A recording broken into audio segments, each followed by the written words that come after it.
for my niche in particular, absolutely. Get a lot of feedback. Yeah, feedback is one way to put it. Yeah, feedback is definitely one way to put it. I built my business off the shoulders of men who hate me, so I'd call that a win for women of color. And I think it's been a real consistent barrage of hate for so long now that I think it's just white noise to me, specifically from misogynistic people in general. But when you started, what did you think about what you wanted to do? I mean, when I first originally started, I just started telling silly stories that made me laugh and made me giggle. And so some people started kind of relating to it, and then I had one video that really took off, and then it kind of just snowballed into this crusade, which I'm happy to carry out. And I have been for a long time now. But yeah, it was never anything I thought was going to happen, although now I'm glad it has. But when you carry it out, I mean, it's not without its own challenges. You've been blocked, you've been banned, your account has been shut down. Absolutely. How do you get past those things? I mean, I think I just, even when I lost my TikTok account 4 times, I got locked out of it. And it was when I was on a real growth spurt. I was growing 100,000 followers every other day. And so I got banned twice first, then I got signed, then I got banned 2 more times. Why did that happen? Mass reporting, which is an issue that I've talked to TikTok about too, which helps. It helps to have, a team. I think me getting a team really helped in that sense. Do you have a direct line to TikTok now? I have a rep. I think most creators do who are verified. They have some sort of contact person that they can reach out to if they have any issues at all.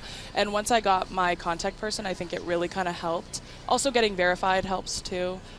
It helps legitimize you in the eyes of the app and also Drew, the algorithm. We're in this era of trying to figure out so much social media out there, and there's misinformation, there's really problematic information, there's dangerous information, and then there's opinion and entertainment. Mm-hmm. What do you think is the fine line here? I mean, I think for my particular niche, there is really no other side. You see bigotry platformed openly and publicly, so I respond to it accordingly. I don't give them a chance to defend themselves because I don't really want to hear why you feel so bigoted and felt it was funny to platform it and perpetuate and uphold all these different forms of oppression. I don't need to hear the other side because I've seen it for myself. So I feel like for my content in particular, I like to describe mine as it's a real one-way street on my platform. I see what you say. I don't give you a chance to defend yourself. I make fun of you publicly, and since we're all joking, let's all laugh together. I love to laugh. So I guess my question is, we love to laugh too. Is it working? I know it's working for you professionally. Yeah. And you've built an amazing following. You're among the people on TikTok with the most followers. I mean, 8 million at this point. Is it working, do you think, to make the space safer, to make the platform safer? Does it deter these guys? Yeah, to an extent, yes, for sure. I at one point, I felt like I did too good of a job of cleaning up the streets of TikTok because I couldn't find anybody. But I don't think it necessarily gets rid of it entirely. I don't think that I could never have that kind of impact. I think what it does is it instills a very real fear that other people who sit lower on the oppression ladder experience every single day, not just on social media. So they experience that all the time. That fear is very real of being attacked. And so the men that I choose to stitch have never felt that way before. Now it's instilled a fear in them. If you do it, there is a chance I will find it and I will talk about it. So they have to decide for themselves whether or not that's worth the risk. And some of them decide it is and some of them decide it isn't. So I would say it definitely has made a difference. I wouldn't say it's gotten rid of it entirely. I mean, I think that would be crass of me to take credit for getting rid of misogyny because that's not true by any stretch. Oh, it's still out there. Yeah, for sure it is. Sorry. And I think my bigger goal, though, is not necessarily to get them to stop. It's to empower all the people that they hurt all the time. Well, this is where I want to come to, because people come up to you, right? Listeners. And people who don't have the voice that you do. Mm-hmm. And I'm sure they're grateful. Yeah, absolutely. Tell us a little bit about that, the feedback you get from just, I hate to say normal people, but people who don't have platforms. I mean, it's one of the few things that makes me emotional, when it comes to my TikTok journey. But it's also one of the few things that makes it worth it because, I laugh and joke all the time about, getting hate from men because it is true. It's silly in a very superficial way.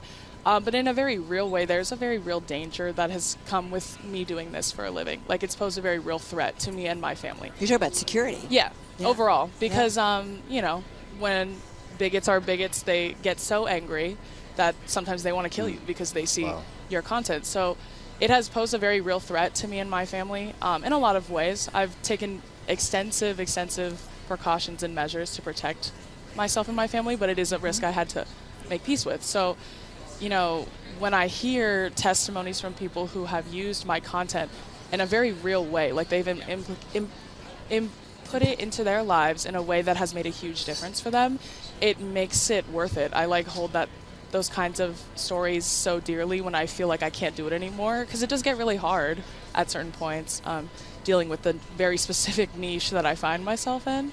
So, I mean, I've heard many different stories, like from women who are in their 50s who got a divorce because they've been watching my content. I've heard testimonies from trans women who told me my content kept them on this earth longer than they planned to be. So I've heard many different stories that have made me very aware and confident that it is impacting in a very positive way. You realize the power of it. Yeah, absolutely. Drew, this is Bloomberg. We follow the money. We want to know about the So money. where do you think the 10-year yield is going to go? No, I'm just kidding. I'm just kidding. You know, you came here with, it's not just you. You have a team. And I mean, like a team of people. team, like I'm looking at them right now. It's like We're going half to a take a dozen picture people. afterwards. This is your full-time job. Yes. Talk to me about, you know, the money behind this, the brand deals that you have. Sure. Please share some numbers if you can. CEO of you. Oh yeah. I mean, I have a pretty extensive team as of right now. I have an agent, I have a manager, I have a lawyer, I have 3 publicists, I have a stylist, I have a hair and makeup artist. I actually have 2 managers. Yeah, 2 managers.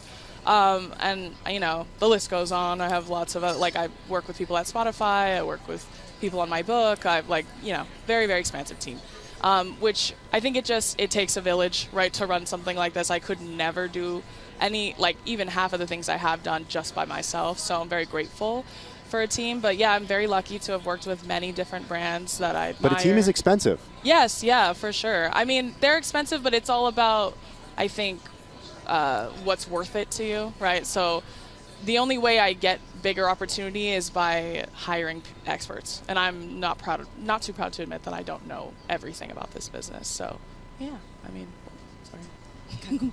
It's like they're listening. No, they are. Just 30 seconds. When you think about working with a brand, what's got to be top of mind? Is it about the financial composition of it, or is it also who they are? Just really quickly.